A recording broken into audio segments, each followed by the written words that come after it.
Hey everybody, we're here at Maxine's live music venue, located in the heart of historic downtown Hot Springs. Today they're going to show us how they make their famous Loaded Bloody Mary. This beautiful, spicy, garnish-heavy drink is the perfect way to start your Sunday. FeastMode!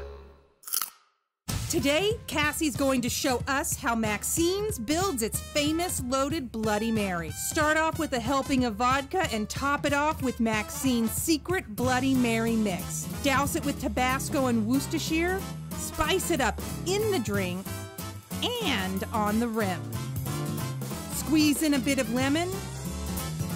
Now it's time to load it up with crispy bacon, deep fried onion rings, hot cheese pizza, and finish it off with a spicy, savory skewer.